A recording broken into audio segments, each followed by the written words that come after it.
Vamos, Tá, eu já tô vamos gravando começar aqui, então a já tá gravar. valendo. Uhum.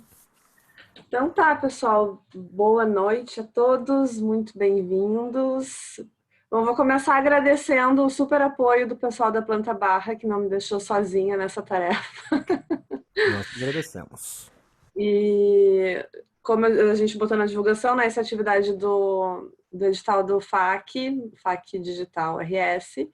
E pensando no que propor, eu imaginei essa ideia meio que de aula aberta, mini curso, eu não sabia nem que nome dar, porque a aula aberta parece uma coisa meio pretensiosa, assim, de alguém que é super especialista num tema e vai dar a grande aula, né? E a minha ideia era mais no sentido de que meu trabalho vem andando muito sobre a questão da cidade, até assim, não era uma questão primeira, né? Eu venho trabalhando com fotografia e pesquisando coisas diversas, e num determinado momento a cidade começou a surgir mais assim como consequência, acho que de pensar meu entorno, de pensar as relações com o olho, com como a gente vê as coisas. Mas, enfim, acabou sendo um assunto de pesquisa, e um assunto de pesquisa leva a outro, e a gente vai pesquisando artistas, pesquisando movimentos, né, e acaba, enfim, ampliando esse campo de visão, assim.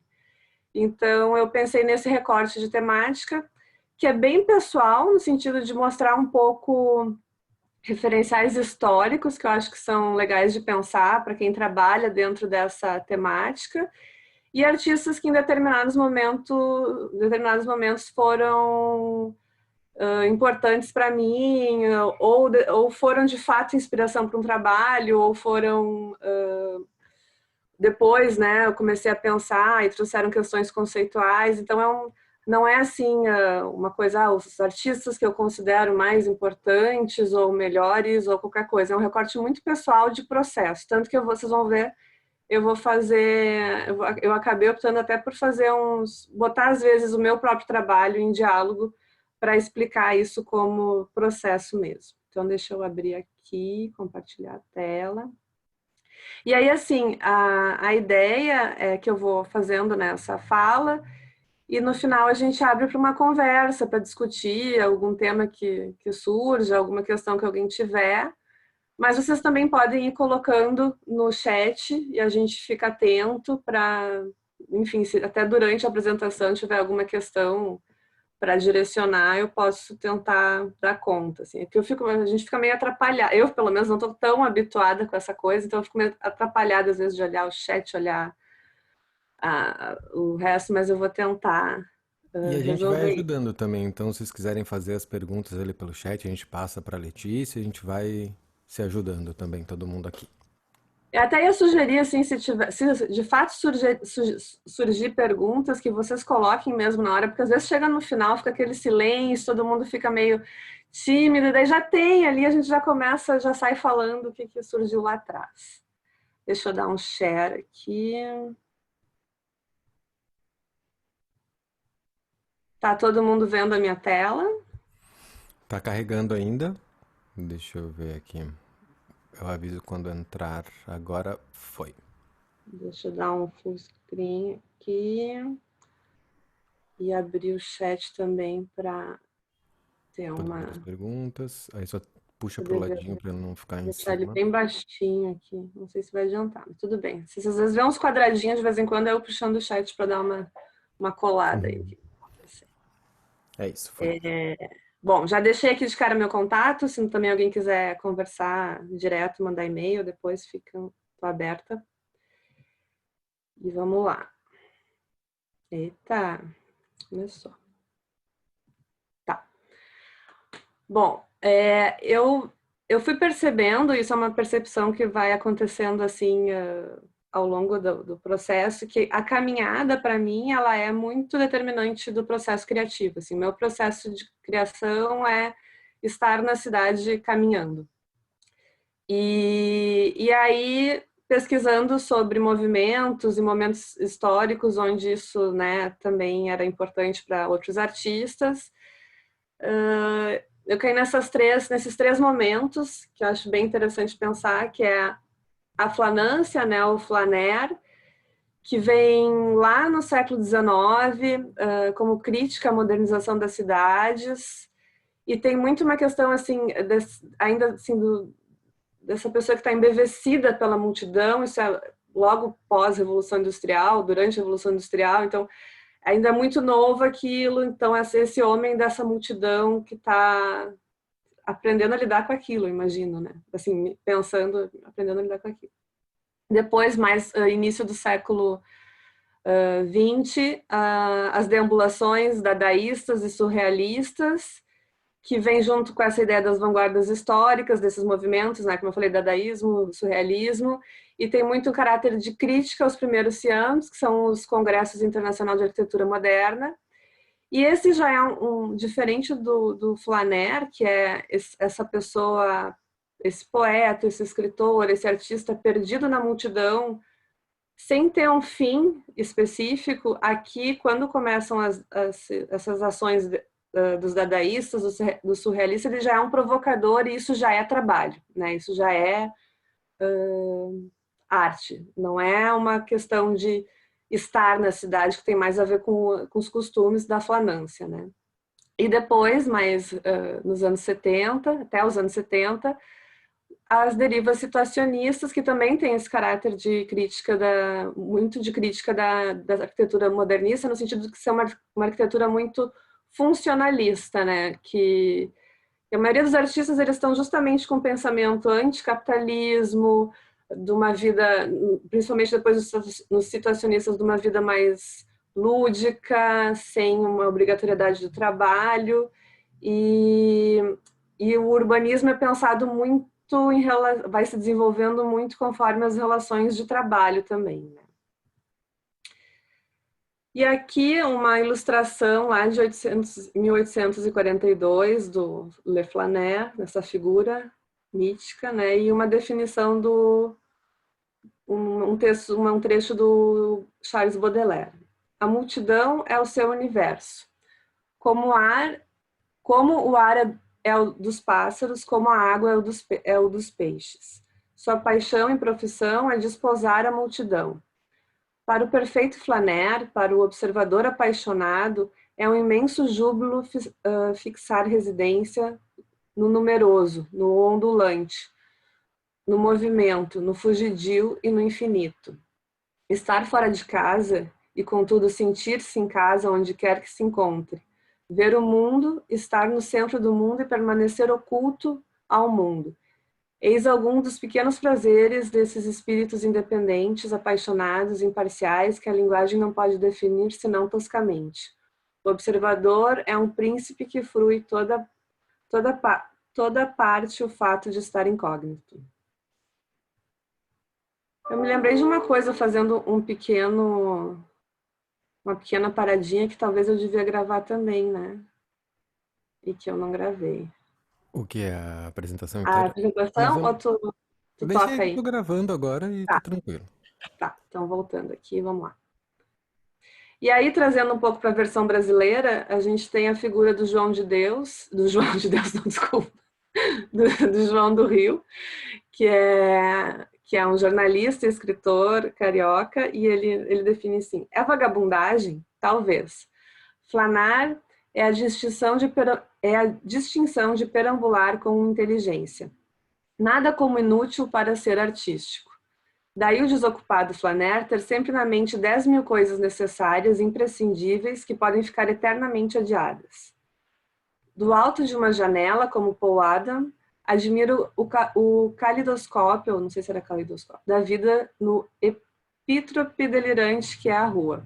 A parte do café, como Poe em Homem da Multidão, dedica-se ao exercício de adivinhar profissões, as preocupações e até crimes dos transeuntes. Esse é um texto que é muito legal, para quem se interessa, O Homem da Multidão, do Edgar Allan Poe, que fala justamente dessa figura que é esse homem que se perde, que é indecifrável e que está na multidão. Eu não vou dar um spoiler do conto, mas enfim, para quem se interessa pelo assunto, é um conto que também é muito referenciado em tudo que se lê e que se fala sobre o Flaner, né?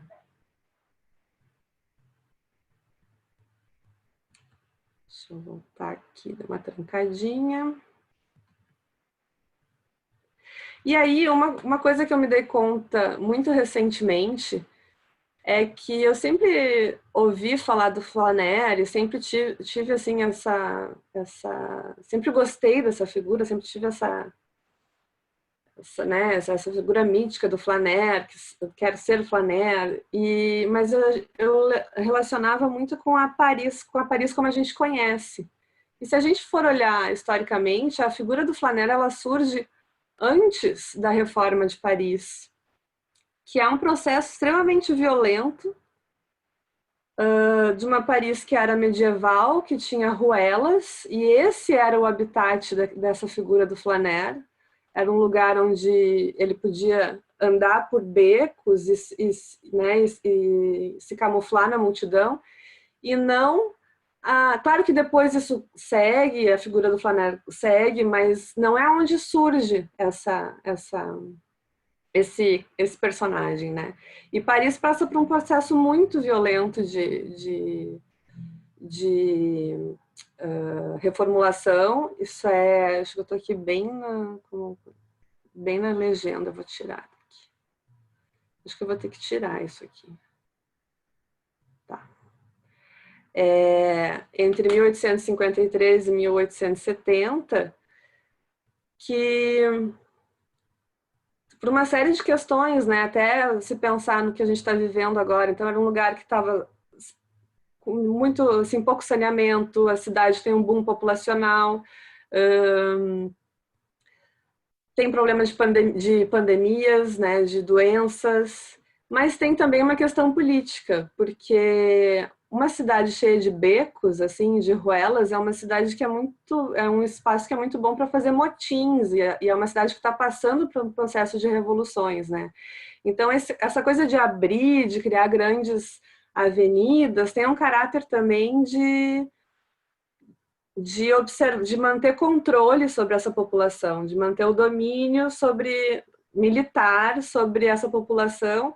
E todo o processo que a gente ouve falar muito hoje, quando pensa em grandes remoções, aconteceu lá, em 1850 também, né? Que são mais de 20 mil residências que vão abaixo e que é um processo muito, muito grande mesmo.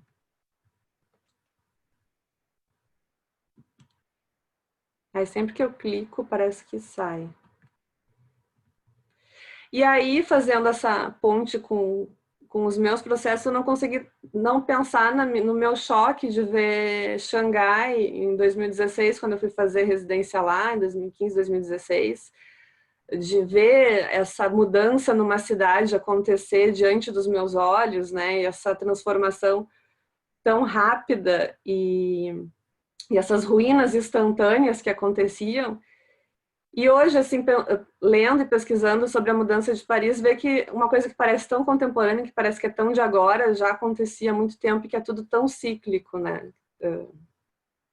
E uma das coisas que me chamava muito a atenção lá era uma certa hipocrisia, vamos dizer assim, na publicidade que se faz nesses lugares, que é, né, a gente vê ali Harmonious Times, Auspicious Future, e depois ali uma relação com Los Angeles, que era uma coisa que eu aproximava muito, é muito parecido com a gente aqui, de querer ser parecido com os Estados Unidos, de querer ser parecido com a Europa, e na verdade, como aconteceu em Paris, essas casas vão ser derrubadas, vão ser construídos prédios dentro de um processo de especulação imobiliária que quem mora ali já não vai mais poder morar nesse lugar, já não, e aí começa essa suburbanização também desses lugares onde se passa esses processos tão grandes de remoção e de demolição e de mudança na cidade, né?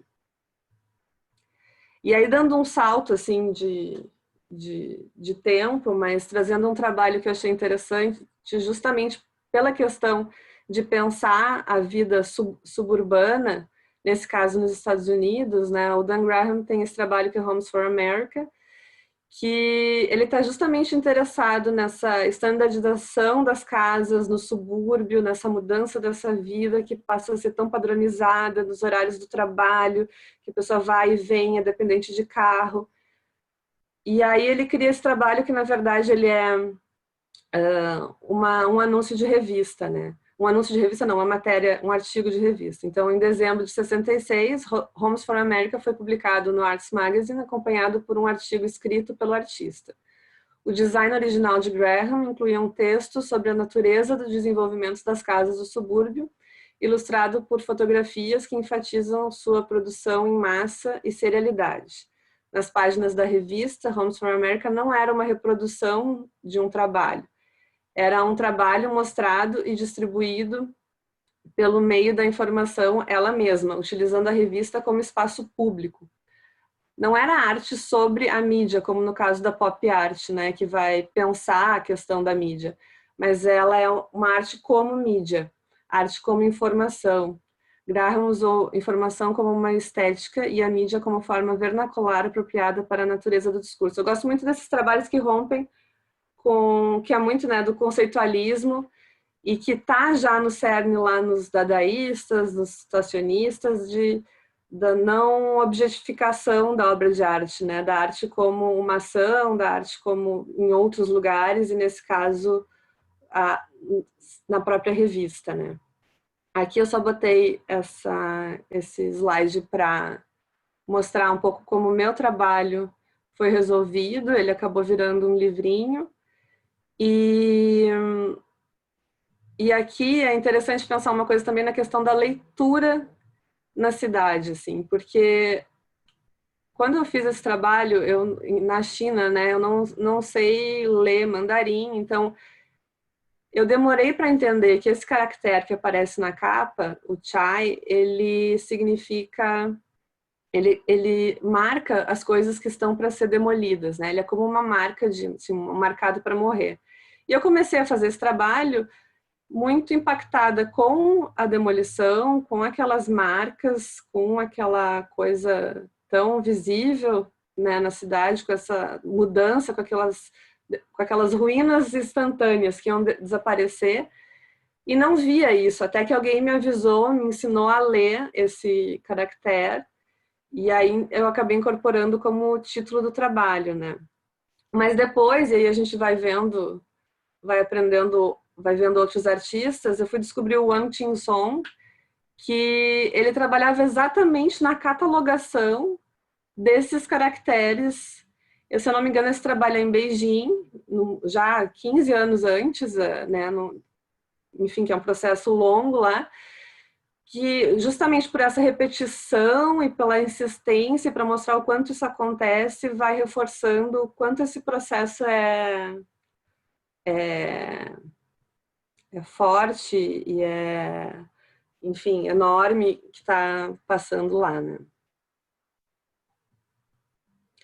Aí voltando assim para a questão histórica, né? Então, o Flaner tem aquela característica de ser esse homem daquele momento que está lidando na cidade, mas ele não está em si fazendo um trabalho, até que surgem os dadaístas e os surrealistas que começam a pensar assim, que estar na cidade e propor ações na cidade é o trabalho em si. Então, aqui no caso, é uma primeira excursão dadaísta, que eles vão para frente da igreja, eles marcam, né, um encontro, e marcar esse encontro é um trabalho. É diferente do Flaner que está andando descompromissado, e talvez isso vá desencadear uma ideia para um trabalho, talvez não, como o João do Rio fala, né, tem 1000 projetos e os projetos vão sendo adiados. Aqui não, aqui isso aqui é o trabalho, é uma proposta de juntar, de romper com a questão da materialização da obra de arte. Tem toda uma questão de falta de sentido desse momento. A gente está num momento aqui de pré-Primeira Guerra. Muitos dos artistas do dadaísmo eles estão na Suíça buscando fugir de ter que servir nas tropas, né? Ter que servir na guerra. E aí toda aquela situação assim de falta de sentido, assim, mas poxa, a gente evoluiu tanto no pensamento, evoluiu tanto na ciência e de repente na filosofia e de repente está diante de um período sombrio de guerra. E é engraçado pensar de novo como as coisas são cíclicas, né? Se a gente pensa, sei lá, agora essa negação de ciência, essa negação do pensamento essa falta de sentido acho que é muito atual também, né? E a reação deles é, de certa forma, incorporar esses processos como proposta artística, né? E, inclusive, um dado que eu acho interessante, o próprio Duchamp propõe que o Woolworth Building fosse um ready-made, assim, até onde eu sei isso é uma anotação, isso não chega a ser de fato consolidado, uma anotação de caderno, mas essa ideia de designar que o olhar que a obra de arte é o que o artista designa, que a obra de arte é a experiência, e aí no caso a relação com a cidade, que pode ser até um prédio, desde que o artista né, designe que isso é a obra de arte. E é interessante pensar também a questão dos surrealistas, que isso vai na sequência dos dadaístas, os surrealistas, sempre com algumas dissidências que vão se que vão chegando em outras questões. E o livro Nádia, do André Breton, é muito marcante nesse aspecto, que ele incorpora, e para quem pensa fotografia e narrativa também, acho que é um trabalho interessante, ele incorpora a fotografia na própria narrativa, né, como um texto não literário, ele diz, como um não texto, assim, mas que faz parte do trabalho, né? E tem muito essa questão dos encontros imprevisíveis que podem acontecer na cidade, né? Esse livro fala de uma mulher, que é a Nádia, que ele conhece andando por Paris, e a deambulação que eles fazem, e enfim, é muito parecido de certa forma, ou dá para fazer uma relação com o Homem na Multidão, só que com esse caráter mais que tem uma relação mais com o inconsciente, com coisas que escapam a nossa compreensão.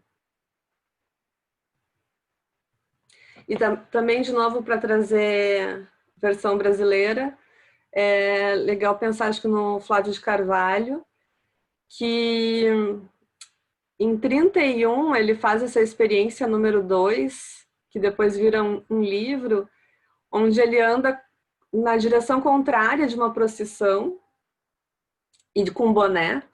Então ele está meio que testando até onde ele é assim, até onde as pessoas toleram, né, aquela provocação. Tem muito um caráter provocativo. Ele de fato é ameaçado. Ele de fato acaba tendo que ser protegido. Mas tem muito essa coisa de provocar, assim, de querer ser um agente disruptivo no meio de um fluxo da cidade que segue certos preceitos burgueses, de ordem do trabalho, enfim, várias questões, né? Tem essa imagem que é bem mais conhecida, que é de 56, que ele faz um experimento em relação à roupa, né? Então ele sai andando com uma mini saia e também causa... Nesse eu acho que ele não chega a ser ameaçado, que nem no outro, mas enfim, causa um tumulto em volta dele em função de estar fora da lógica vigente, né? Tá provocando, assim. Então, esses trabalhos que eu fui pensando é muito mais em relação ao processo do artista e coisas que acontecem na cidade do que não está, de certa forma, refletindo tanto diretamente sobre o cenário, mas eles têm sentido e eles são constituídos na cidade, né? E aí eu chego nos situacionistas, com o Guy Debord, e essa ideia que daí muda um pouco em relação aos surrealistas, que é essa coisa mais inconsciente, ou de provocar uma coisa estranha no contexto, ou de se jogar naquela ideia meio que de fluxo contínuo, de inconsciente, e entra para o caráter do jogo, né? E com o Debord vem a ideia da psicogeografia, que é essa relação que a gente tem com o lugar, que ela é subjetiva. E aí ele cria esses mapas, que são, enfim, mapas da experiência, e tentando colocar em xeque assim, essa ideia de que a gente percebe o ambiente de forma muito diferente, né? E que é importante se relacionar com a cidade através de jogo, de criar jogos para promover essa aproximação, de novo, sempre numa ideia de desmaterialização da obra, numa ideia de arte e vida conectada, numa ideia de que a própria ação é obra, né?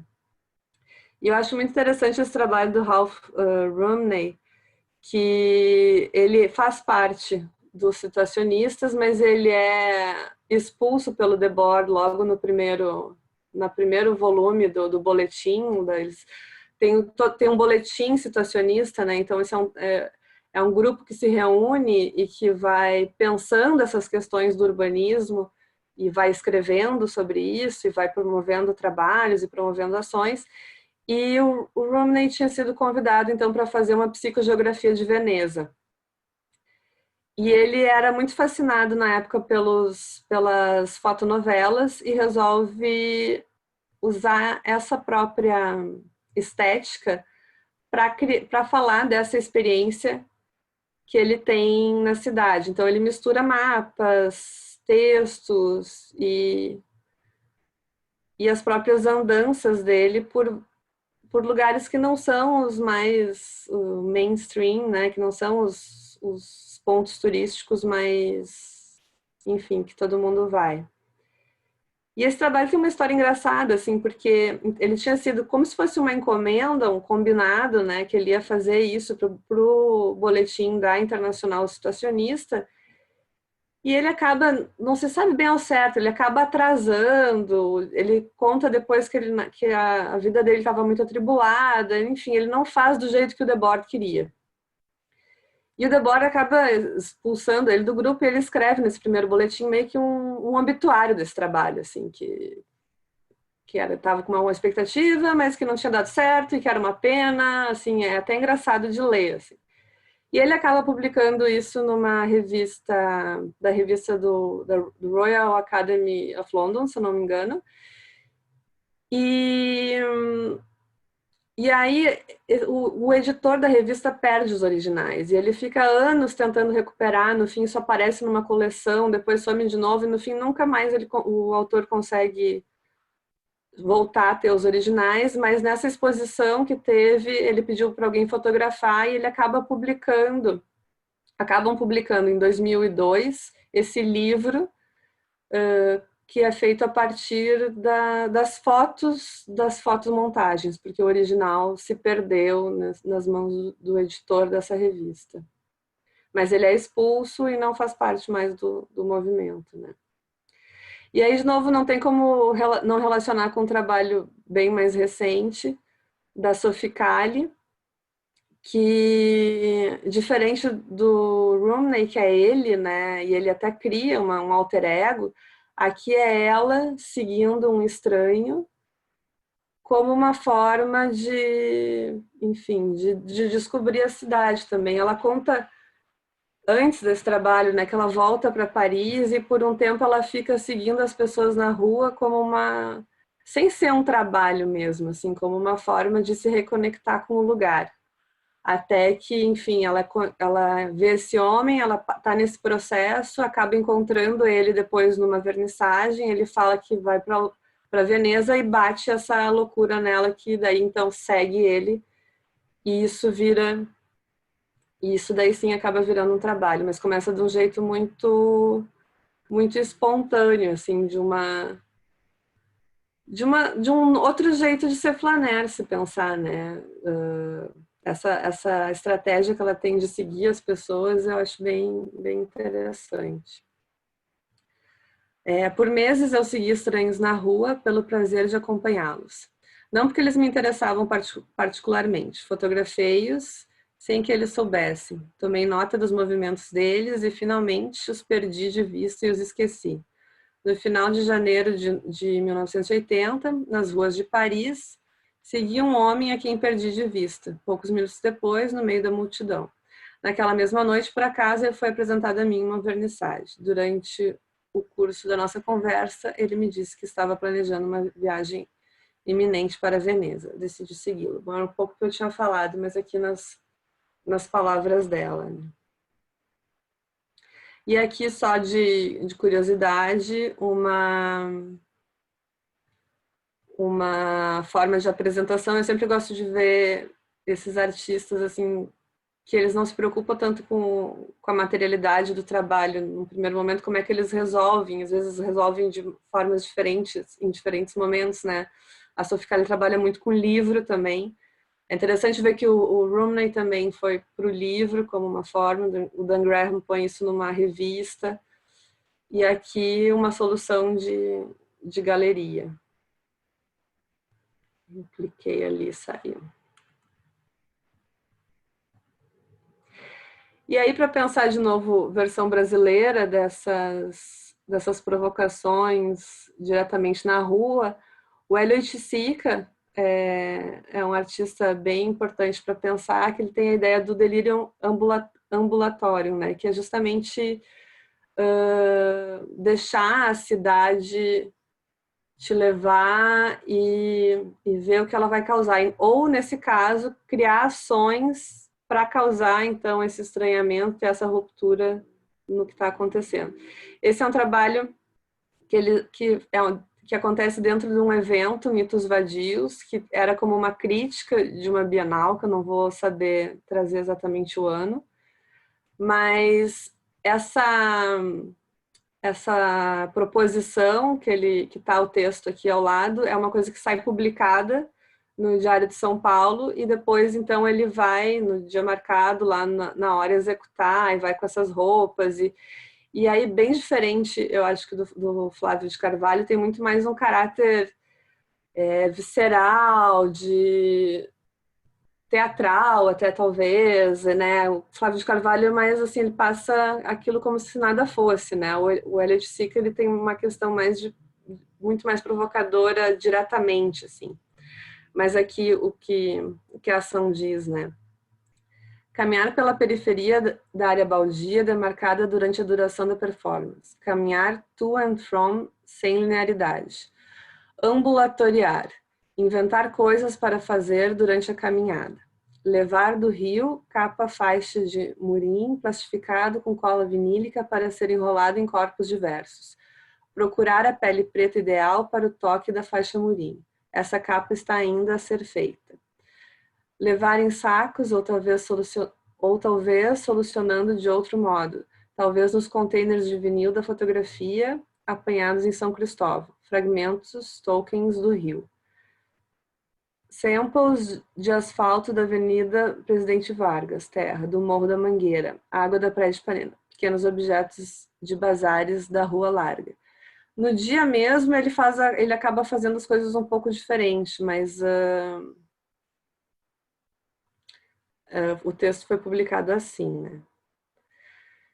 E aqui ele falando um pouco dessa relação, né? Experiências tais como a de procurar criar obras de minha autoria, procurando, achando na paisagem urbana elementos que correspondessem a tais obras e realizando com isso uma espécie de happening, são importantes como modo de introduzir o espectador ingênuo no processo criador fenomenológico da obra, já não mais como algo fechado longe dele, mas como proposição aberta e a participação total.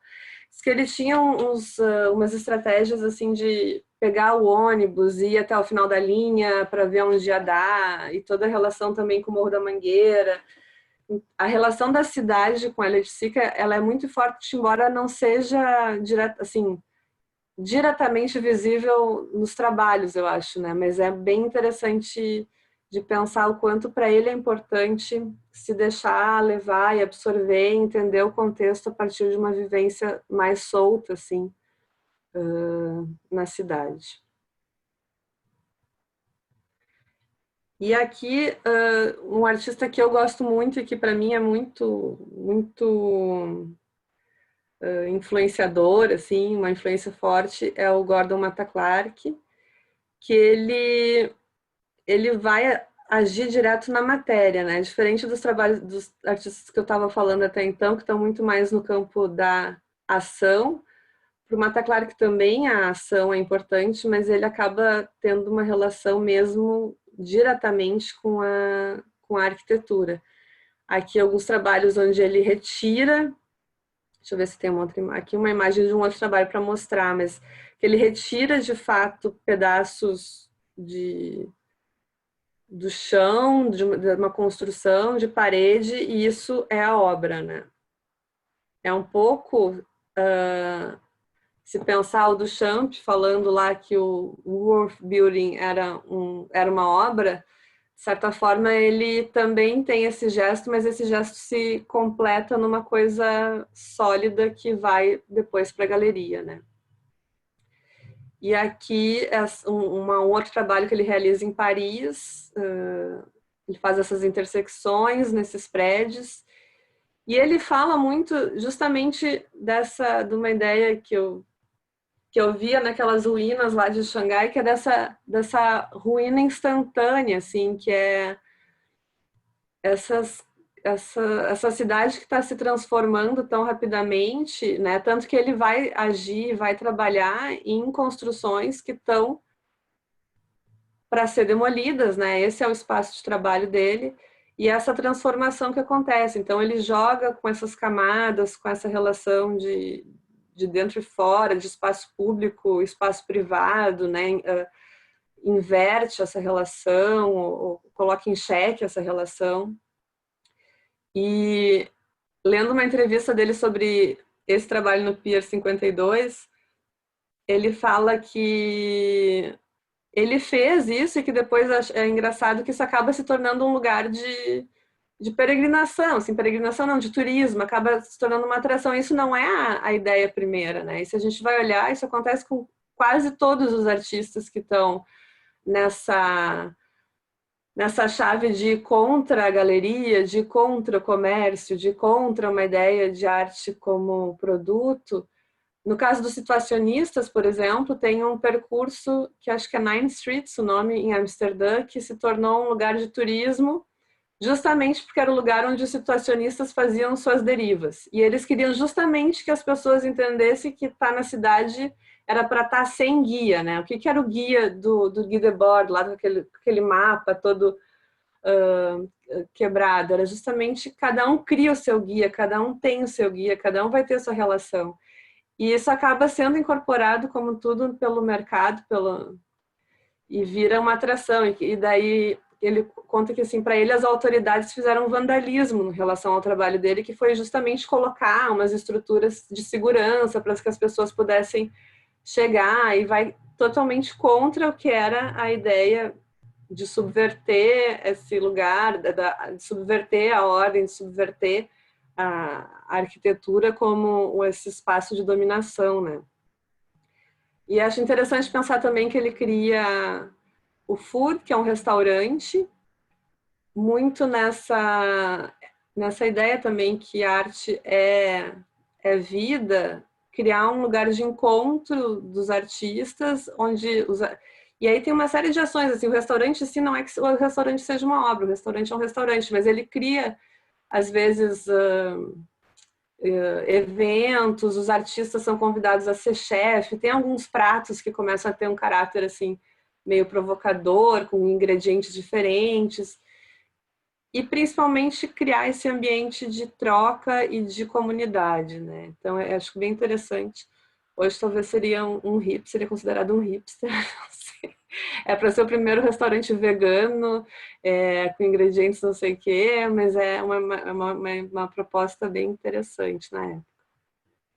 E esse trabalho que para mim é muito emblemático, que ele de fato, assim como várias construções, mas que ele corta essa casa ao meio, né?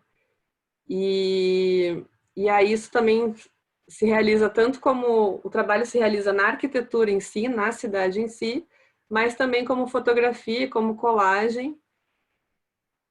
criando abrindo esse espaço para a gente ver o espaço interno do lugar.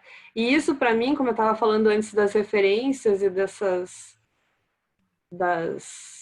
que influencia o trabalho para a gente, assim, essa imagem para mim é influência direta para o que depois eu vou desenvolver como conhecidos de vista.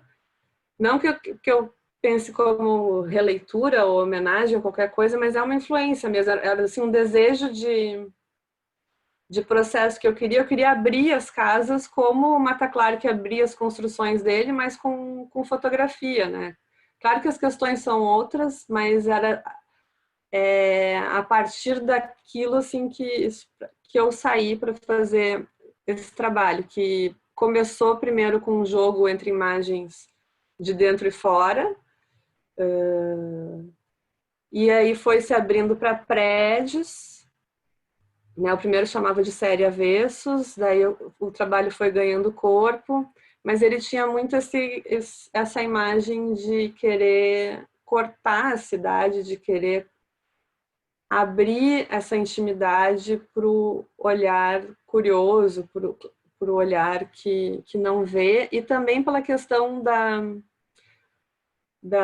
de tudo que a fachada ser tão repetitivo, ser tão padronizado, né? E achar essas nuances, essas diferentes personalidades, esse universo pessoal que está dentro, escondido por essa membrana fina que é a parede, né? Que ele vai lá e nos mostra que é uma membrana quando corta fisicamente as construções. Aqui só para mostrar o resultado, né, do trabalho, que acabou virando livro. E uma outra relação que eu fiz na época, quando eu estava pensando esse trabalho, aí é diferente, assim, não está tanto na constituição do trabalho, mas é um pensamento que vem depois. É, de novo, o Dan Graham, que é um artista que eu gosto muito e gosto muito dessas relações, desse pensamento que ele faz sobre a cidade, que é esse Alteration to a Suburban House, que é um trabalho que ele tem a forma de maquete, né? E que o que ele propõe é que se tire a fachada da casa e ele coloca um espelho no meio, então é como se a pessoa que passa, né, a pessoa que passa na calçada, ela seja sugada por esse interior, ela passa a fazer parte desse interior, e também as casas começam a ter uma relação de se ver, né, do ver e ser visto na cidade, que é um pouco uma crítica também à arquitetura modernista, que cria essas grandes vitrines de janelas e janelões, que são lindos e ótimos em lugares onde se tem amplitude de vista, onde se tem vista, onde se está junto à natureza, mas que na cidade causa às vezes esse problema de intimidade também, né? E de estar extremamente exposto. E outro trabalho que na época foi referência e que eu recomendo muito para quem puder ver, está no Vimeo. Era difícil de achar ele, mas agora eu vi que está no Vimeo do Carl Guimarães. É Rua de Mão Dupla, que também era uma intenção que eu tinha quando eu decidi não fazer retrato e não mostrar as pessoas que moravam na casa, que é tentar descobrir quem são os moradores e as personalidades a partir dos objetos, né? Nesse trabalho, é um trabalho experimento também, ele convida, são três duplas a trocar de casa por 24 horas, e depois elas dão uma descrição de quem seria essa pessoa que morou nesse ambiente a partir de viver nesse espaço de intimidade, a partir do contato com os objetos. E é muito interessante de ver essa relação, né? Então, isso era uma coisa que me interessava bastante também naquele momento.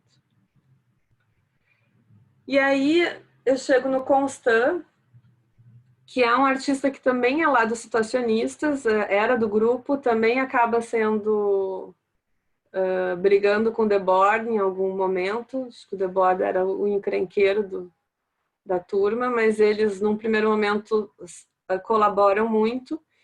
E esse é um trabalho que eu descobri muito recentemente, fazendo uma pesquisa de nome para um projeto.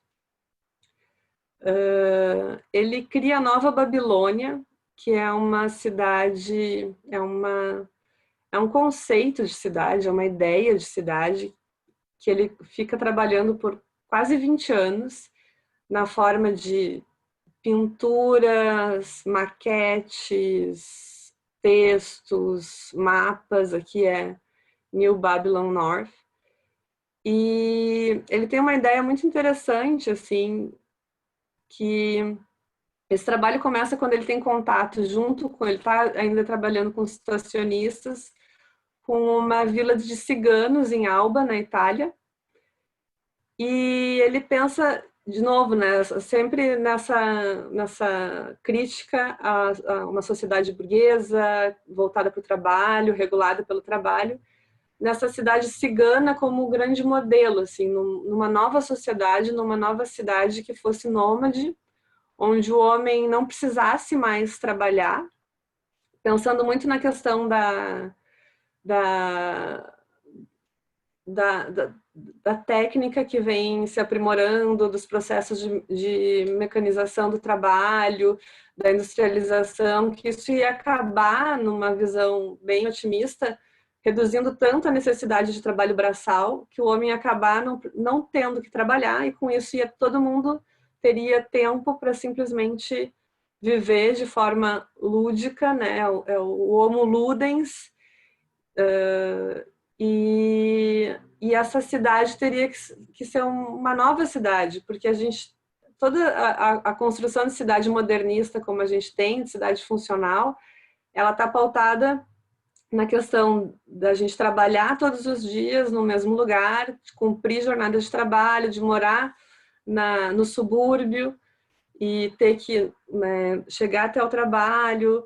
E se tu não precisa mais trabalhar, então tu também não precisa mais ficar no mesmo lugar. Então não precisaria mais nem ter casas. É uma ideia bem maluca, assim, que vai... E ele fica durante 20 anos desenvolvendo esse projeto.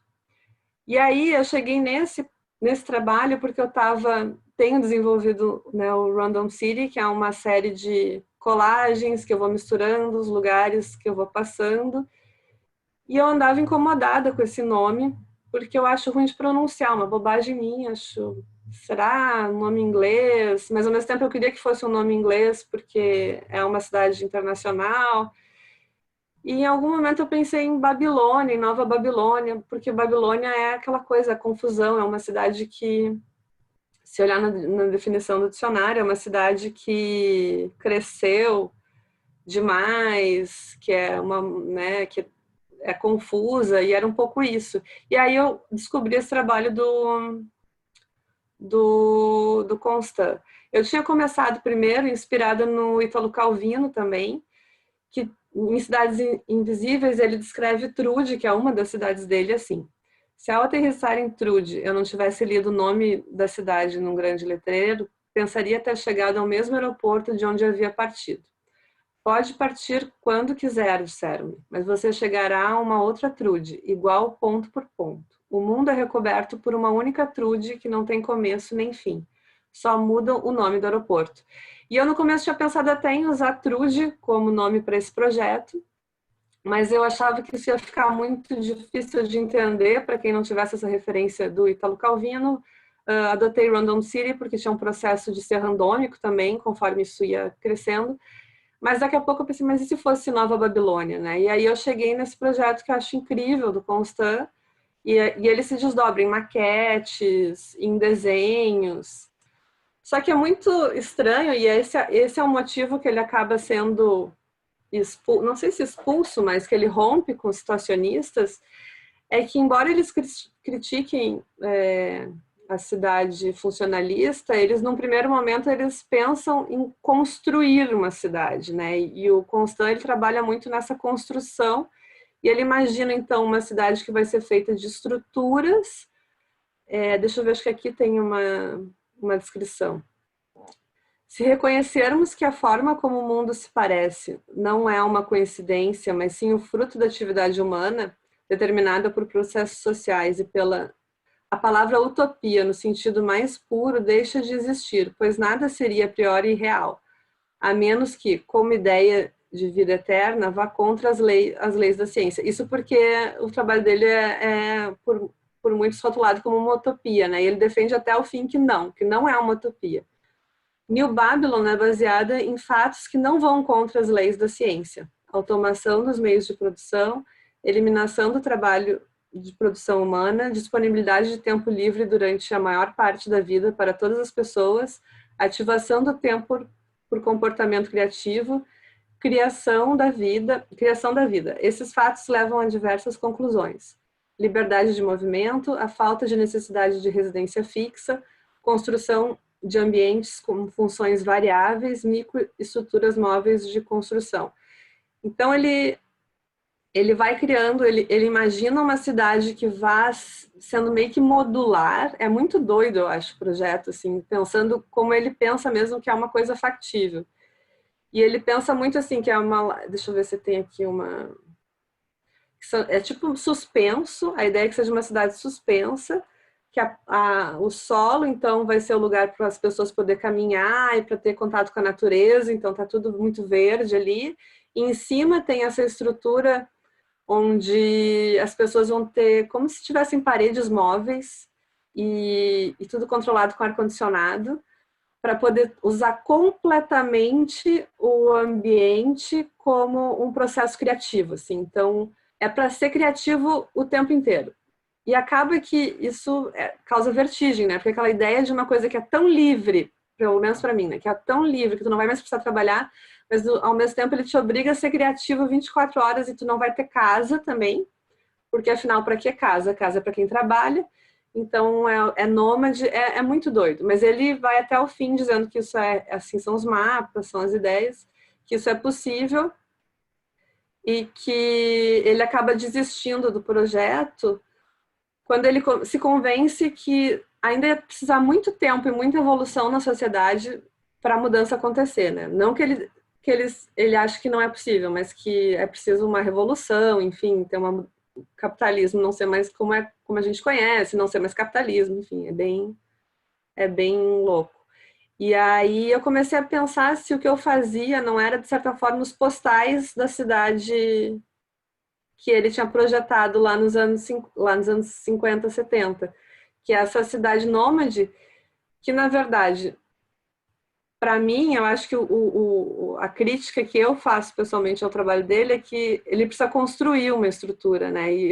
E talvez isso, claro, é o reflexo do pensamento de uma época que está passando pós-guerra, que as cidades estão de fato tendo que se reconstruir, que tem um grande, assim, uma empolgação com materiais novos, com tecnologias novas, e hoje, olhando hoje, isso parece muito absurdo e para mim, me parece que a coisa existe na imaterialidade só de se mover mesmo, de ser nômade a partir do que já existe. Então, por isso que eu fiquei pensando se isso seria os postais de Nova Babilônia, mas não sei ainda se eu vou mudar o nome ou não do projeto, mas foi assim que eu cheguei e me encantei com a loucura toda do Constant. Aqui só para mostrar como eu tenho resolvido também. Eu fico trabalhando no computador, mas daí eu fico pensando que se a cidade está sempre se mudando, ou se eu estou sempre me movendo, não faz sentido também os trabalhos serem fixos. Então, isso foi uma tentativa que eu fiz ano passado, uma exposição lá no Uruguai, e a ideia era, originalmente, que eu pudesse ir mudando os trabalhos, mudando essa configuração ao longo da exposição. No fim, isso era inviável em função de poder ficar lá, de ter recursos para fazer, enfim, de coisas práticas. Mas, conceitualmente, a minha ideia era que isso pudesse ser tão móvel como a própria ideia do trabalho, né? E aqui uma outra montagem, daí é a impressão do estudo, esse anterior no computador, que por um lado eu gosto mais no sentido de que está num espaço público, assim, de pensar que o trabalho... Isso é uma coisa que tem me interessado agora, de pesquisar trabalhos que acontecem na cidade, né? Que até então eu vinha pesquisando muito artistas que são motivados pelo pensamento da cidade ou pelo processo de estar na cidade, que é como eu trabalho também. Mas agora eu ando pensando nisso, em como o trabalho voltar para esse mesmo lugar. E aqui, deixa eu ver como é que a gente está com o tempo. Tá. E aqui é um outro trabalho que eu gosto muito, que fala dessa coisa de se perder e desses jogos de caminhada, mais recente também, né, fora desse contexto mais histórico dos situacionistas, é o MAC. Esse trabalho teve na Bienal aqui em Porto Alegre, em 2007, não sei dizer exatamente o ano, mas o que ele faz? Ele quebra um vidro sobre o mapa de Buenos Aires e vai usar essas linhas como uma forma de como um roteiro a ser seguido, né? Justamente colocando em xeque a ideia de guia de turismo, onde todos vão fazer a mesma coisa, vão caminhar pelos mesmos lugares, e aí ele cria um roteiro totalmente aleatório que vai ser contado através de uma série de materiais. Ele faz em parceria com uma poeta e com um compositor, então tem uma parte que é a captação de sons da cidade, tem até um bilhete suicida que ele encontra na calçada, enfim, essa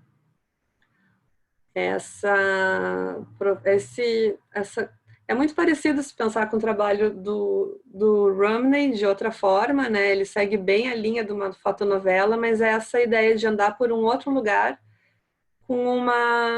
e criar uma estratégia para isso, né? No caso aqui, a estratégia é esse vidro quebrado.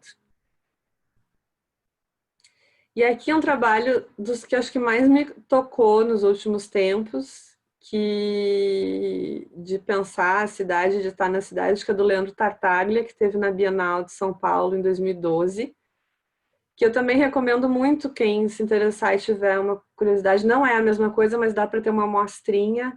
Tem um vídeo que tem um pedacinho da narração, que era Tudo em Sua Mente, Viagem em 2 atos. O trabalho é uma van que vai do prédio da Bienal até a Capela do Morumbi. E aí o que ele cria é uma narração sobre as transformações que passam naquele lugar. Então ele começa a descrever que o Ibirapuera era, na verdade, uma aldeia indígena e coisas que podem parecer muito óbvias quando a gente pensa, mas que a gente simplesmente esquece quando está vendo as coisas como elas são.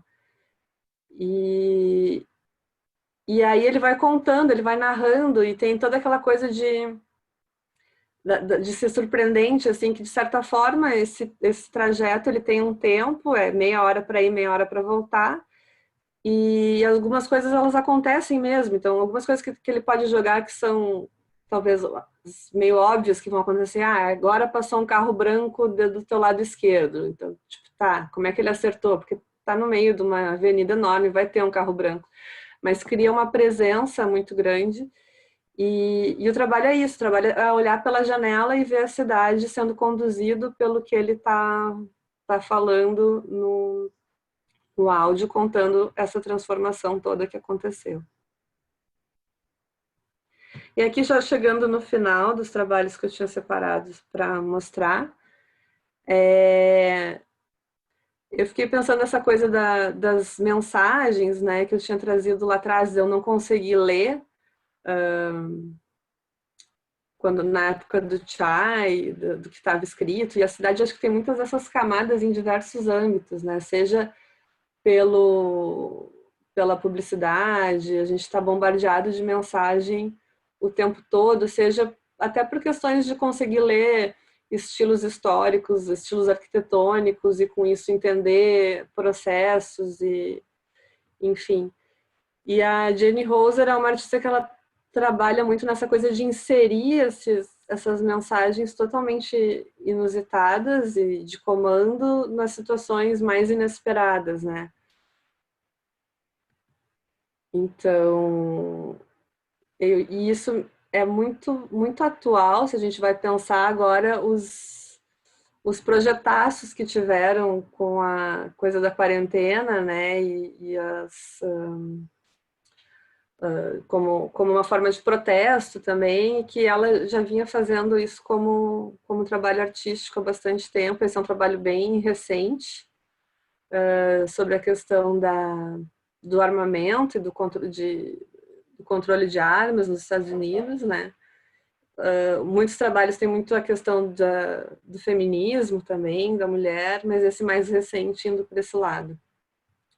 E aí, para terminar também com um trabalho que é do meu processo, que foi uma coisa, é um trabalho que ele ainda tá, eu já mostrei ele numa exposição só, mas ele tá, eu ia fazer ele como um livro agora no início desse ano, no fim com a quarentena eu resolvi segurar, que é um processo meio oposto de entender que a gente não vai conseguir ler as coisas e apagar, de fato, eu fiz em Taiwan, numa residência em Taiwan, e assumindo esse analfabetismo lá e pensar o que vem das imagens que estão na publicidade, né? E aí eu comecei esse processo que ele parte de um flanar pela cidade e para ir achando esses cartazes e que depois eu vou apagando tudo que a cidade tem de aviso e de indicação do que poderia ser, pensando um pouco e estranhando, né, esses personagens que parece que estão nos observando enfim, querendo dizer alguma coisa. E, e para mim foi interessante assim que eu comecei a fazer isso bem assim experimentalmente, tal, sem uma ideia muito clara. E aí teve um Open Studio e a gente abriu os trabalhos nos estúdios para mostrar. E uma pessoa veio e disse: Ah, isso aqui é a candidata a prefeita daqui. E aí eu me dei conta que muita coisa daquilo era campanha política, mas eu não tinha a menor condição de ter certeza quando era campanha política, apagando tudo, e quando era publicidade. Eu acho que isso fala muito, né, do quanto a gente é influenciável pela imagem e do uso que é quase bizarro que fazem do personagem político, dessa criação de personagem. E aí eu achei que era interessante justamente essa leitura, assim, de o que é, de fato, um candidato defendendo uma ideia, o que é um produto a ser comprado, né? E essa incapacidade total de ler.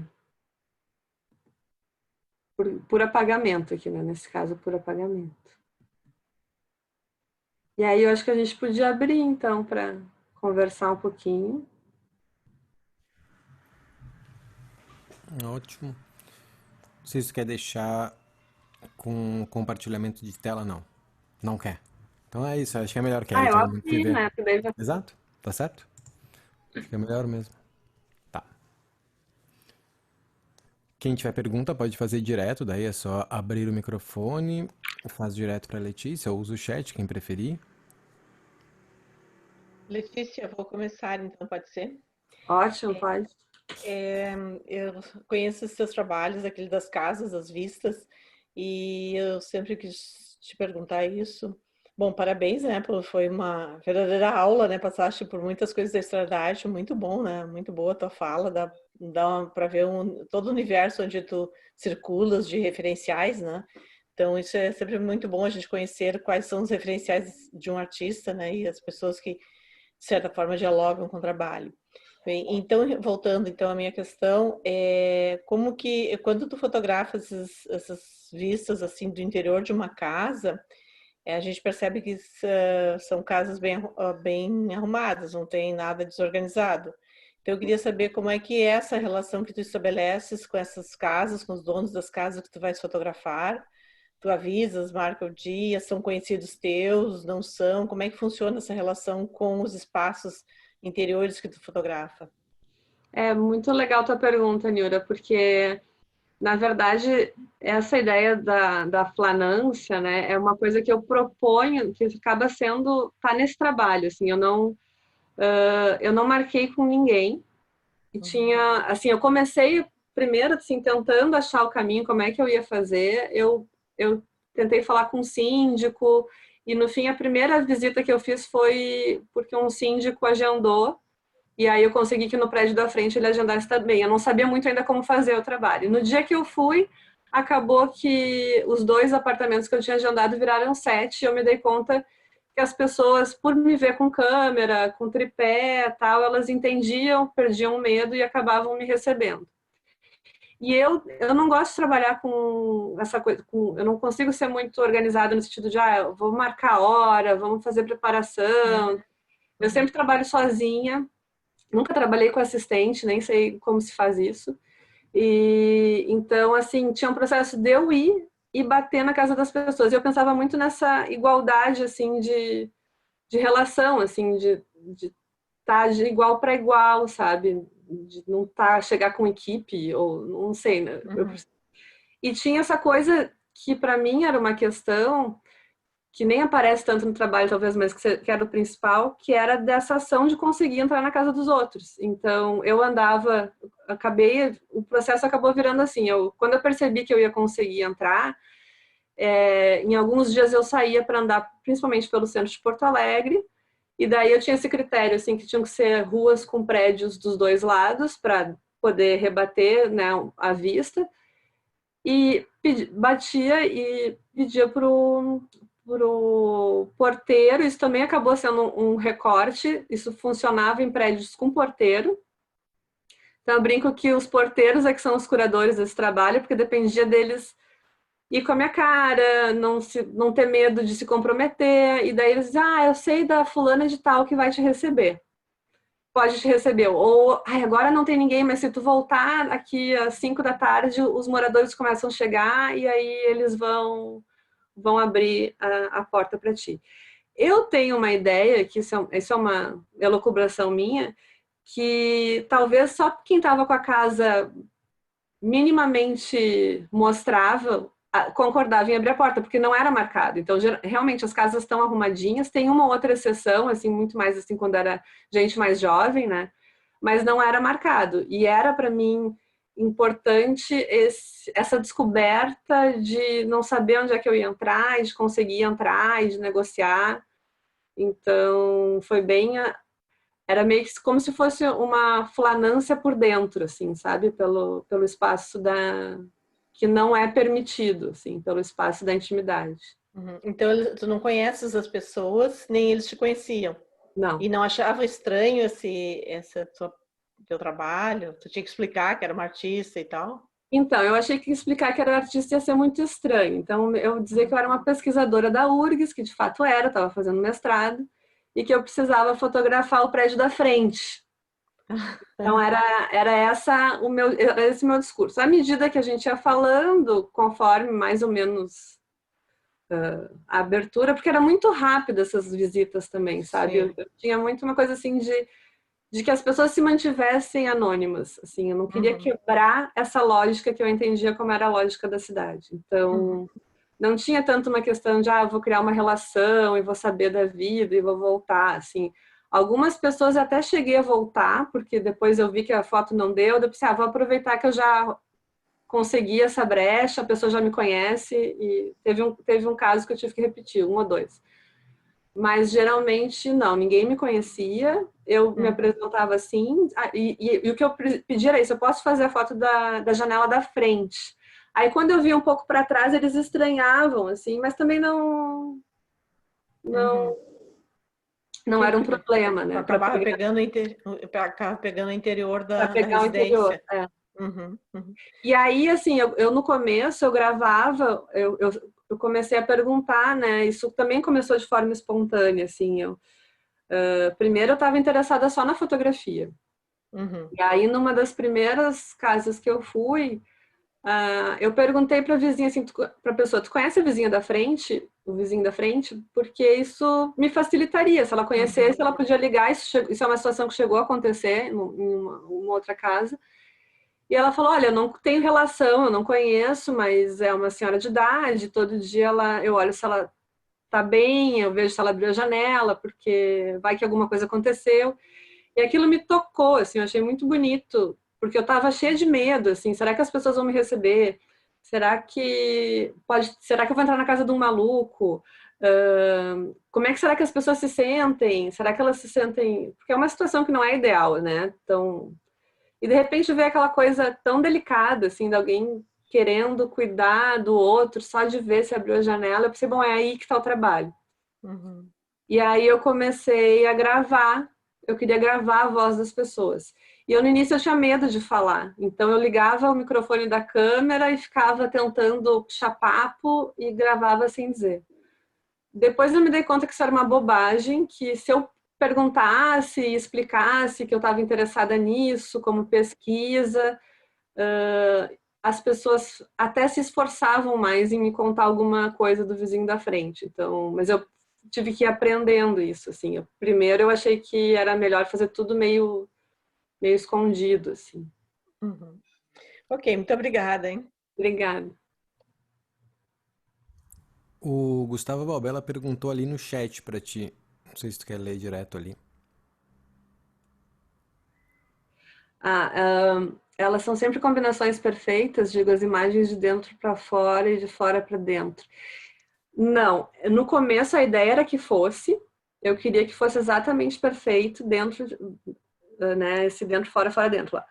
Mas isso começou a ser uma grande dor de cabeça, assim, porque era muito difícil, às vezes eu conseguia entrar no prédio da frente, mas eu entrava um andar para cima e daí tinha alguma diferença na janela que não era exatamente igual, mas até passava, ou às vezes o prédio era um pouquinho, a janela um pouco para o lado e pegava a vista do outro, sabe? Era muito difícil.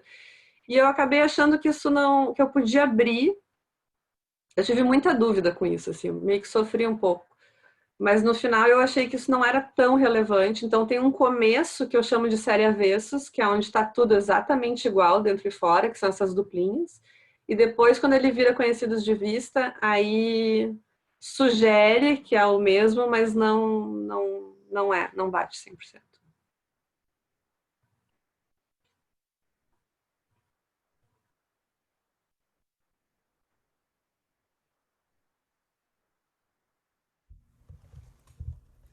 E Temos eu vou mais. fazer assim só um disclaimer, assim, que tipo, eu não sei, até a Niura falou, eu pensei, ai meu Deus, eu vou falar alguma coisa de história da arte aqui errado, vou errar alguma data, mas é que é aquela coisa, né? Eu não sou pesquisadora, eu sou artista, então eu vou atrás, mas eu não pode ter tido algum errinho aí, gente, me desculpa, mas é com a melhor das intenções. Mas como assim, se tu não é pesquisadora, tu fez mestrado? Agora vai Ah, discutir. mas agora eu não sou mais, agora eu sou só artista. Não, Tá, estou tá. querendo dizer no sentido que eu falei no Tô início, né? brincando. Não sou uma especialista que sabe tudo de situacionistas. Eu sou uma artista interessada que vai falar sobre o tema eventualmente. Ótimo. Eu tenho uma pergunta. Primeiro aí, parabéns pelo teu trabalho, obrigado pela aula.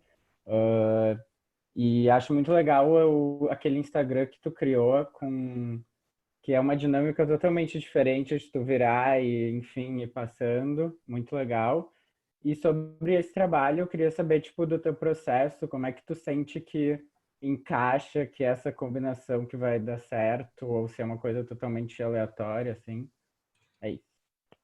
Tá, ele é bem aleatório, por isso até que eu acabei adotando esse nome de Random City, mas eu busco sempre achar. Ele é aleatório no sentido de que não é planejado, né? Mas eu busco achar algum elemento que me ajude a fazer a ligação. Então, seja um prédio parecido, que eu me lembro que eu vi, daí eu vou buscar no meu arquivo, ou o mesmo ângulo, assim, tento. Cada vez mais eu meio que fui aprendendo como fotografar esse trabalho para poder ser mais fácil, né? Porque às vezes, quando eu comecei a fazer, eu pensei, tá, vou lá para o meu arquivo, vou achar imagens de lugares que eu já fui e vou poder montar.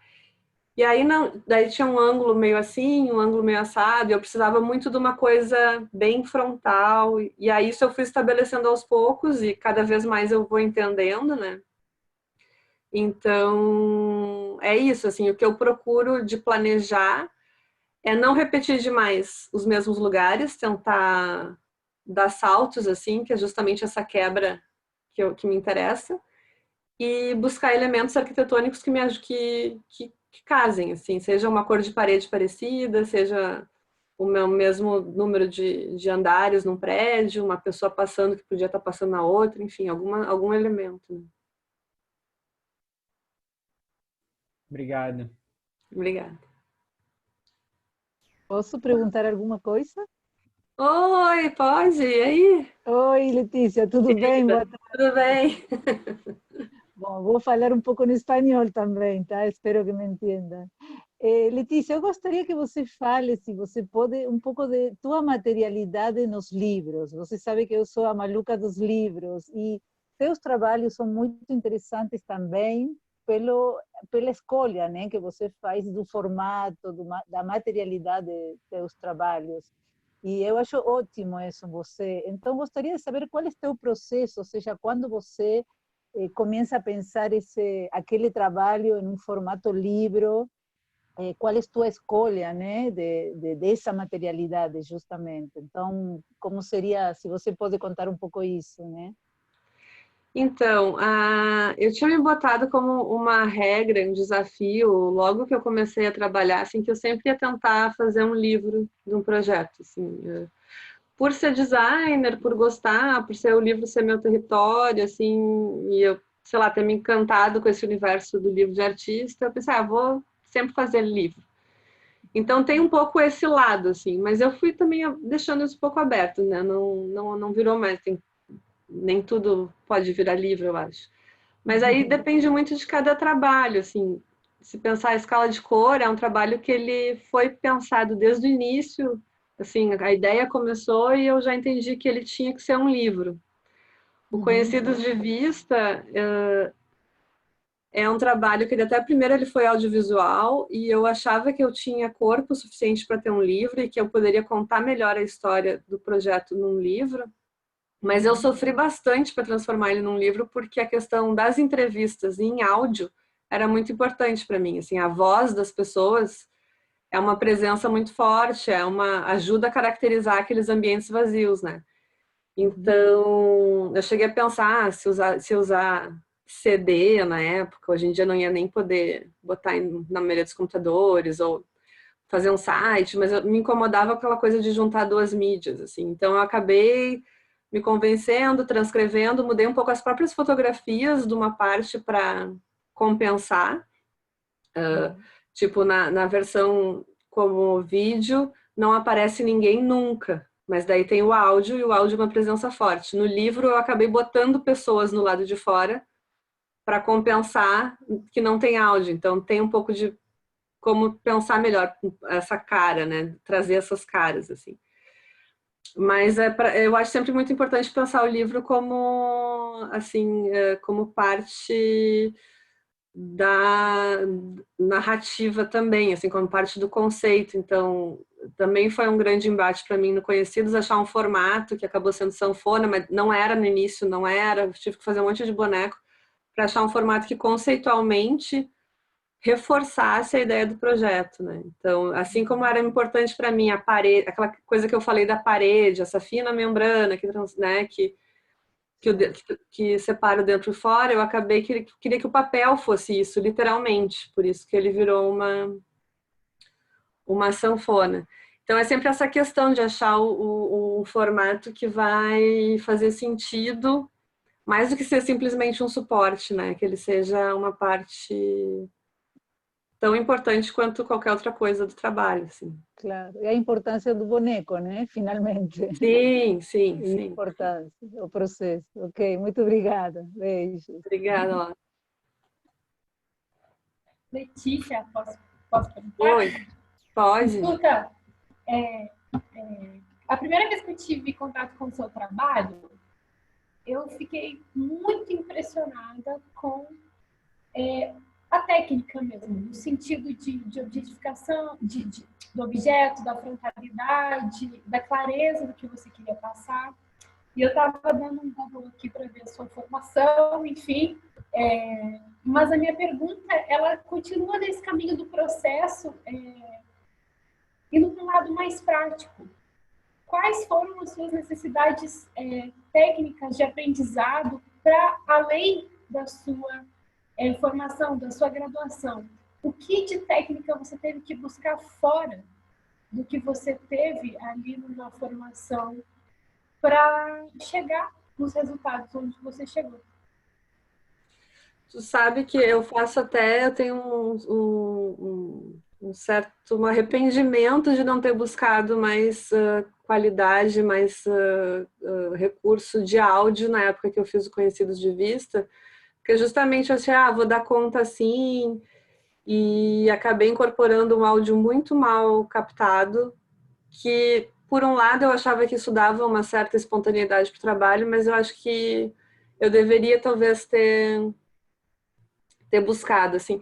Eu não sei te dizer, assim, fotografia foi uma coisa que eu fui aprendendo em função disso e tentando entender melhor para ter resultados melhores, mas eu confesso que eu sou um pouco preguiçosa, às vezes eu vou assim, achando que está funcionando, mas no caso esse do áudio é uma coisa que eu me arrependo, assim, eu acho que é super importante, teria sido importante ter mais domínio técnico para dar conta, sabe? Mas assim, eu não penso assim uma coisa específica que eu fui ter que aprender, assim. Tá bem, muito obrigada.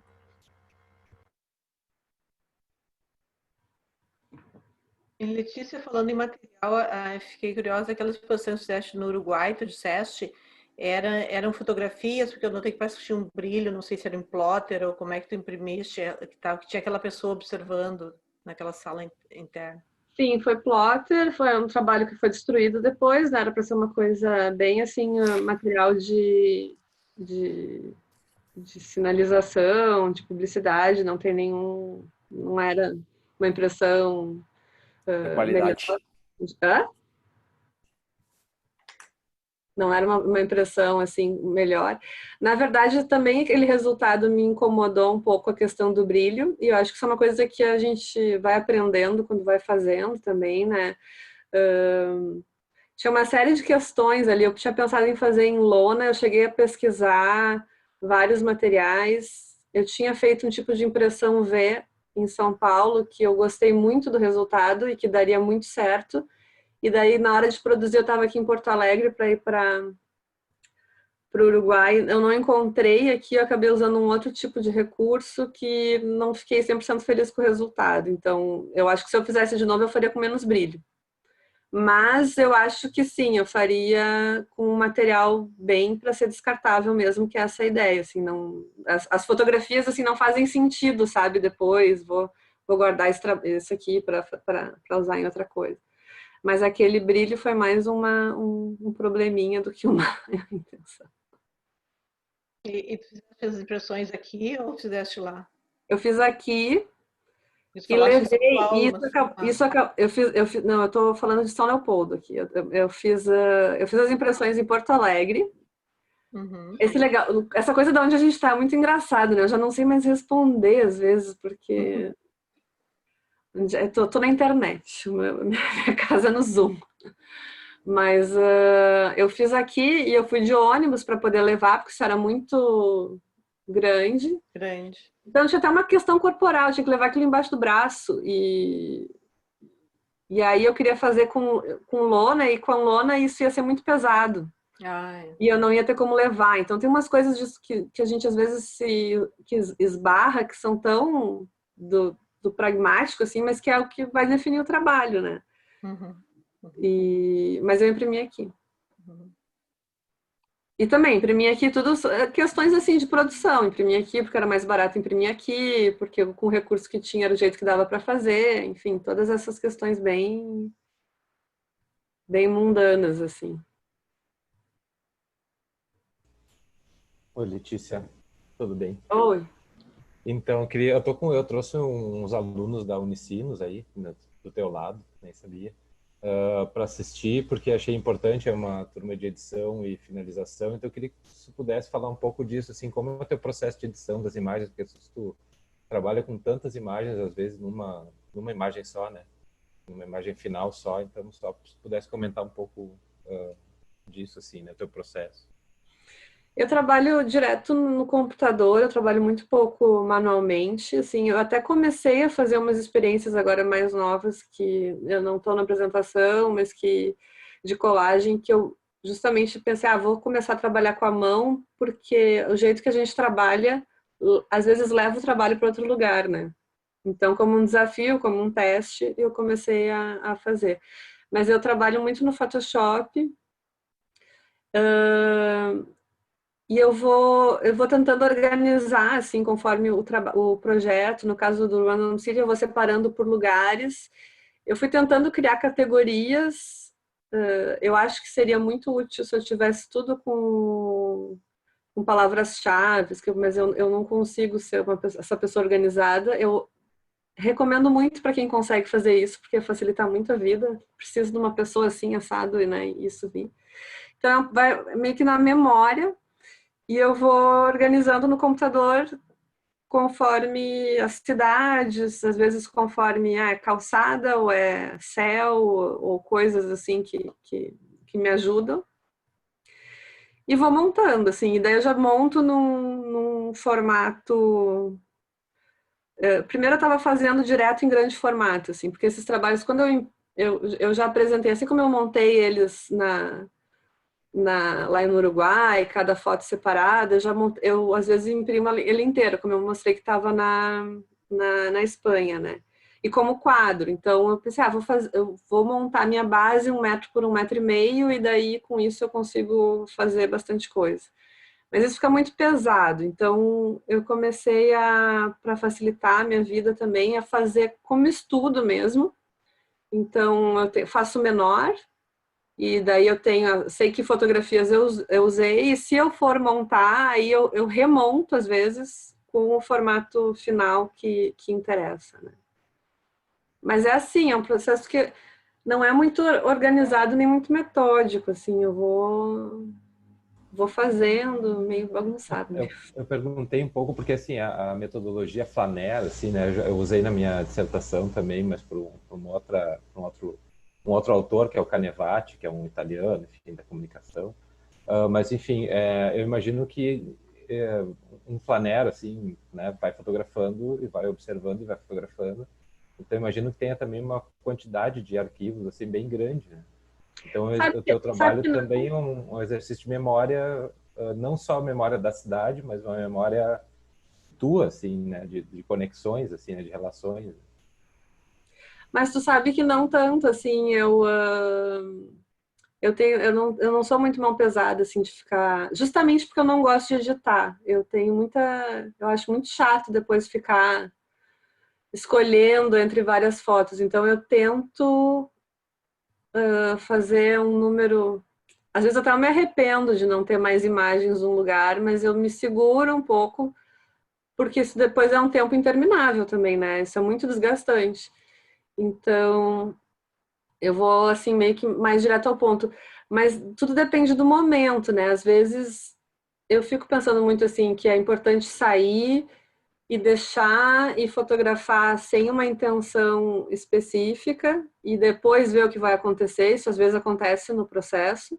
Mas quando eu já estou dentro de um projeto, como tipo no Conhecidos, ou mesmo agora que eu estou muito dentro da lógica do Random City, eu já saio com aquele tipo de coisa. Então eu faço muito aquilo e é difícil de desviar, sabe? É mais assim num entre safra, digamos assim, que tem aquela coisa de sair.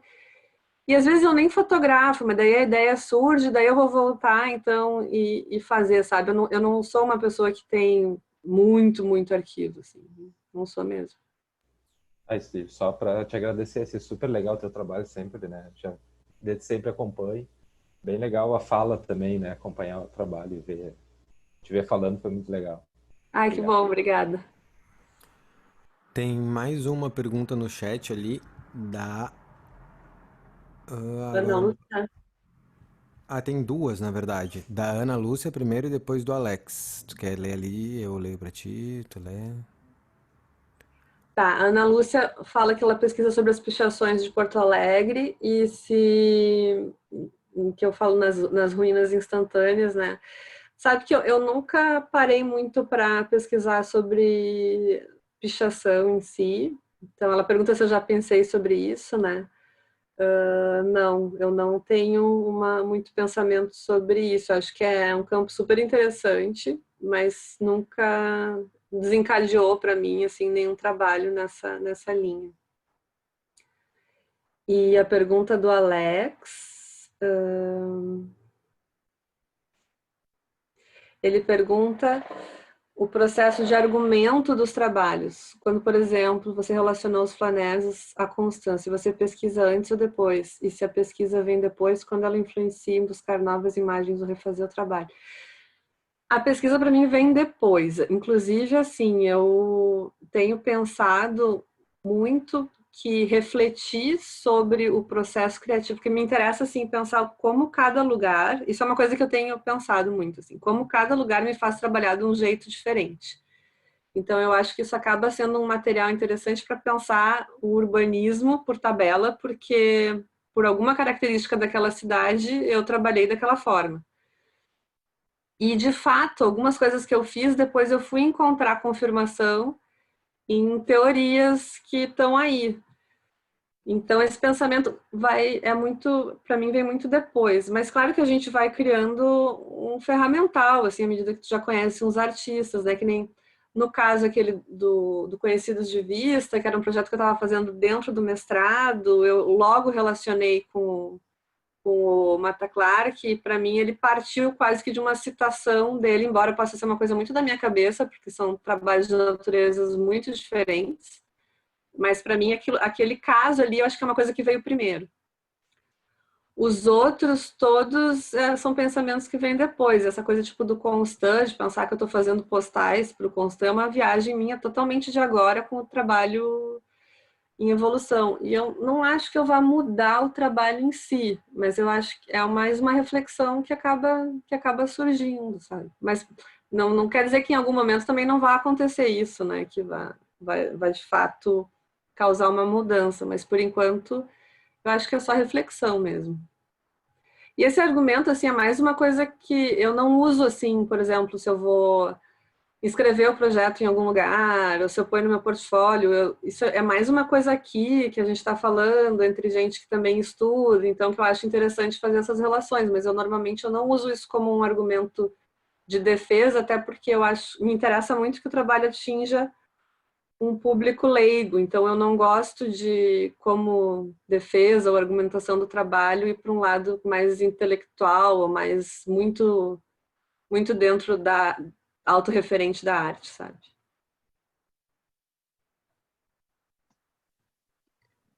Eu de novo, né, Letícia? Mas enquanto não faz pergunta, vou indo. Mais perguntas.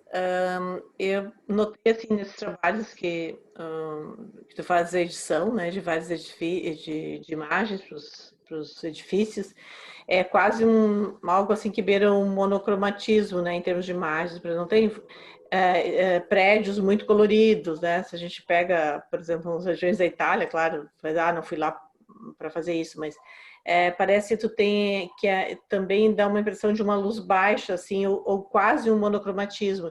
Então, eu queria saber se, ao fotografar esses locais, tu pensas nisso, né, nos teus critérios de escolha para os edifícios, e também se tu tira algumas imagens da internet, junta com as tuas. Não, eu nunca uso imagem.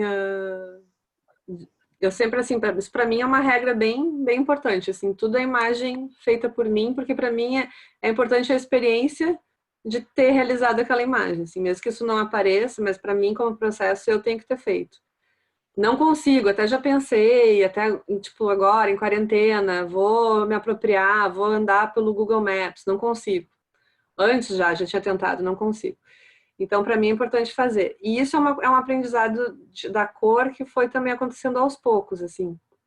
Hoje, Se eu puder escolher só ir em dia nublado, eu só vou em dia nublado, porque isso me facilita demais a vida depois, que eu vou ter uma mesma luz, eu não vou ter sombra, e para fazer essas junções, isso funciona muito melhor. Eu demorei para entender isso, assim. Mas às vezes não dá, né? Se eu tô viajando, aquela oportunidade está lá, quero muito ter uma imagem de algum lugar, então o que eu faço é tentar compensar no tratamento. Então tem Então, uma preocupação, né? tem uma preocupação de homogeneizar para isso não ser tão coxa de retalho, assim, né? Para poder criar uma continuidade. E dos prédios, assim, do mais colorido, menos colorido, eu acho que é mais até talvez da seleção que eu fiz, mas se for olhar, tipo, o Random City, ele tem áreas mais coloridas, eu fiz questão, tipo, em La Paz, lá nos cholets, que são super coloridos para inserir. Então, isso não, isso tem. O que não tem é talvez a cor vibrante de um sol a pino, que eu tento o máximo possível não ter pela junção, né? Pela questão das junções. Sim, porque depois vai fazer essas justaposições, tu precisa de uma certa harmonia, né? Sim, isso no Conhecidos de Vista eu acabei tendo que fotografar bastante para o livro depois já, porque o trabalho foi lá em 2012, 2013, eu fui publicar ele só em 2018. E na hora de montar, eu senti muita falta de exterior, então eu tive que voltar para fotografar. E muito porque eu tinha, na época, não tinha ainda me ligado nisso, e eu estava fazendo como vídeo, então era uma imagem depois da outra, né? Ele é uma projeção. E aí as coisas não juntavam, tinha umas luzes horríveis, umas sombras com outra coisa, sabe, que eu tive que acabar que refazer para poder ter uma coisa mais harmoniosa que funcionasse numa coisa contínua, né? De conjunto, né? De conjunto. Ok, obrigada.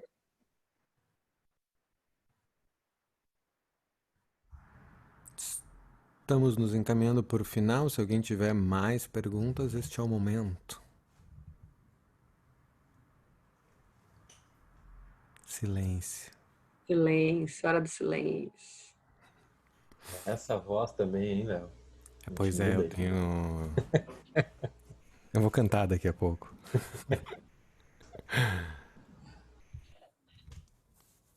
Mas tem uma... Como funciona a questão da narrativa nos livros? Sabe que eu vou dizer que eu não sei, assim, eu tenho um problema com narrativa, eu acho que eu trabalho muito na coisa da repetição, e é uma questão que eu tenho me interessado, pesquisado, porque eu não sei se eu sei criar narrativa, assim, narrativa, e é uma coisa muito intuitiva, assim,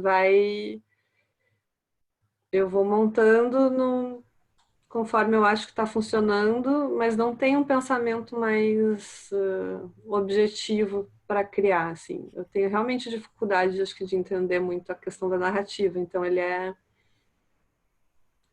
é isso, é espontâneo e é muito na repetição, assim. Mas a repetição é uma forma de narrativa também, né? Eu ia dizer que o fluxo também, que tu constrói também. Então, pode ser, mas é uma coisa assim que eu realmente não tenho muito... Eu não sei falar disso, eu não sei falar de narrativa. Sim. É uma coisa que é bem intuitiva, assim. Não tem assim, eu tenho esse método. Não tem. Então deixa eu te perguntar o quanto a intuição, já deu uma pista, o quanto a intuição te ajuda no trabalho, porque tem uma parte que tu já disse que meio que procura, né, as imagens um pouco, já tem uma busca, né? Já tem não uma busca, como é que eu vou dizer, um pré-projeto, né? Uma ideia de imagem pré-concebida, né? E o quanto a intuição te ajuda a não ficar só num grid, por exemplo, né? Usando um exemplo. Essa pergunta é bem difícil, ter consciência, assim, mas eu acho que a intuição é muito importante e eu acho que eu sou muito racional, às vezes, no trabalho, mas eu fico tentando criar momentos, principalmente essa coisa de andar pela cidade, eu acho que é uma coisa que estimula a entrar num processo intuitivo que, enfim, que daí escapa a explicação, mas eu acho que ela é fundamental, mas eu acho que ela é difícil de mensurar, não sei, sabe, mensurar, assim. Sim, talvez eu devesse te perguntar, assim, qual o espaço que tu dá entre o projeto e o que não é projeto, assim, que não é visivelmente projeto. Eu acho que depende muito do momento, né? Se tá, às vezes quando a gente está sei lá, tem uma situação que eu tô, por exemplo, ano passado eu fui viajar, tem um projeto que eu queria fazer, que eu tô chamando do Grande Panorama da Cidade Brasileira, que eu tô tentando articular, ainda tá muito confuso, mas eu fiz um mês de viagem pelo Nordeste para fotografar. Então, ali eu tinha, às vezes, poucos dias numa cidade, eu tinha que tentar ser o mais objetiva possível. Mas essa, para mim, não é a situação ideal. A situação ideal é ter tempo e ficar vagando, porque eu acho que o trabalho ele surge nesses momentos, assim, ele surge nesses momentos de abandono do racional, e aí depois então a gente vai desenvolver, mas ele meio que acontece, às vezes a gente está procurando uma coisa e acha outra, né? Agora tem essa questão, às vezes, de poder se permitir isso mais ou menos. Eu normalmente posso, assim, posso me deixar levar, mas nesse caso, ano passado, que eu acho até que não rendeu muito, talvez agora é uma reflexão interessante, porque talvez era pouco tempo e tinha que ser.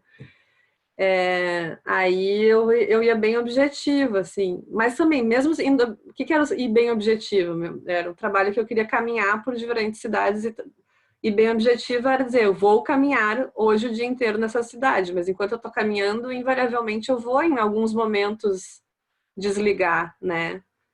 Então, acho que tem um pouco dessa indução, assim, mesmo quando é mais objetivo, uma indução de tentar atingir um estado de mais sensibilidade, assim, sei lá.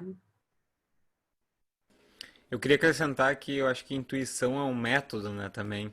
E o Bergson fala bastante nisso, né? Fala que intuição é um método preciso, inclusive, que eu acho que se dá de uma forma muito conectada com a experiência e com as próprias coisas e os próprios lugares, né? Então, eu acho que é importante ressaltar que no teu trabalho eu vejo isso, assim, essa intuição se conectando com as coisas que se dão através da experiência, assim. Boa. Acho que é isso. Alguém falou em Bergson, nossa. Ó, isso que o Vicente não estou de Deleuze hoje ainda. Eu falei, só foi no Bergson Você agora. falou em Bergson e gerou um silêncio, né? Ficou sério, né? Não há mais nada que se possa dizer. Eu fiquei bem quietinho. Eu também vou ficar bem quietinho, quem sou eu? E olha lá. Mas a Letícia falou que não consegue muito essa coisa de caminhar pelo Street View, né? Então, eu vou fazer um convite. A gente vai ter um desencontro fotográfico em outubro e a gente vai ter caminhada Street View.